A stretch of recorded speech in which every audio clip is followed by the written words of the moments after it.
na vertical. Agora ficou melhor. Então veja, Romanos 14, do verso 1 ao 5 diz assim: acolhei ao que é débil na fé, ou seja, o que é fraco na fé. Não, porém, para discutir opiniões. O que seriam essas opiniões? Certo? É importante a gente entender o contexto da época, né? Os romanos, eles eram um povo pagão e eles gostavam muito de glutonaria, muita comilança de carne, né? E tinha lugares, inclusive, nessas festas só para eles ir vomitar. Eles vomitavam para poder voltar a comer. E a gente sabe que na Bíblia, glutonaria é o quê? Pecado. Glutonaria não é uma questão de opinião. E muitos naquela época achavam que era até pecado realmente comer carne. E para se abster daquilo dali, da glutonaria, eles preferiam não comer, né? Por isso que o verso 2 vai dizer: um crê que de tudo pode comer, mas o débil come legumes. E tinha também a questão do sacrifício a ídolos, né? Muitas carnes ali, animais, eram mortos, sacrificados a ídolos, e por isso as pessoas elas ficavam receosas de comer carne. Se não me engano, lá também em Coríntios, né? Paulo fala sobre isso. Uma questão de consciência, né? Você não perguntar de onde veio, entendeu? Só que, por exemplo, hoje você não sabe se o feijão que chega na sua mesa ele foi também sacrificado a ídolo. Então, por isso que ele fala que seria ali uma questão de consciência. E aqui ele continua, diz, né? Quem come não despreze o que não come. Quem come não despreze o que não come. E o que não come, não julgue o que come, porque Deus o acolheu. Né? Então a gente vê aqui que é uma questão de julgamento. E ele vai dizer aqui no verso 4: quem és tu que julgas o servo alheio? Para o seu próprio Senhor está em pé, ou cai, mas estará em pé, porque o Senhor é poderoso para o suster. Se você ler os versos 10 ao 12,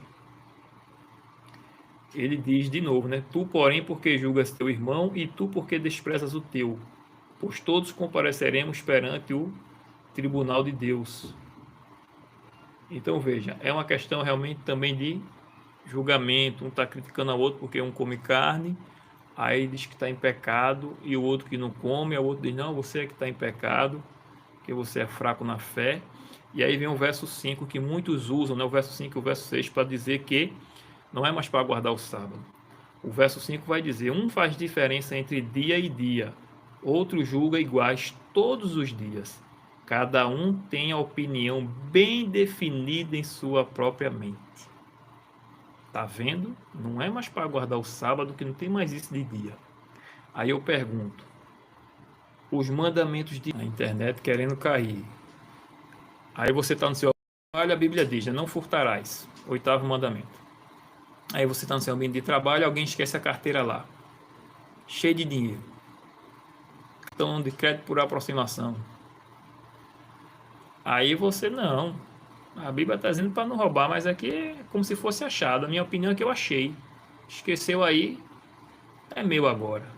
É assim? Não é assim, né? Por que com o sábado do 4º mandamento vai ser assim? Outra coisa, o que é pecado? Pecado é a transgressão da lei. Além da lei e da palavra de Deus ser imutável, né? O que é pecado e não vai deixar de ser pecado. Então, se profanar o sábado é pecado, ele é pecado. Ele não vai deixar de ser pecado. Quem profana o sábado está em pecado. Não está observando, não está guardando o mandamento de Deus. E Isaías 56, inclusive, fala sobre isso, né? Isaías capítulo 56.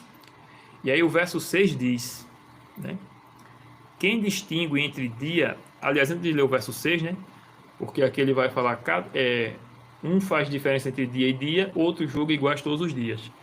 Né? Não pode estar falando do mandamento de Deus, por quê? Porque é o próprio Deus que faz diferença de dias.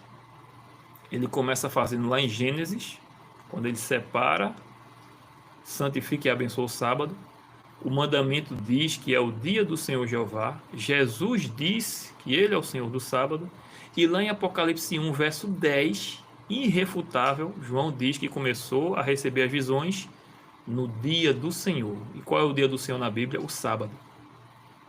E tem gente ensinando que João está falando do domingo, né?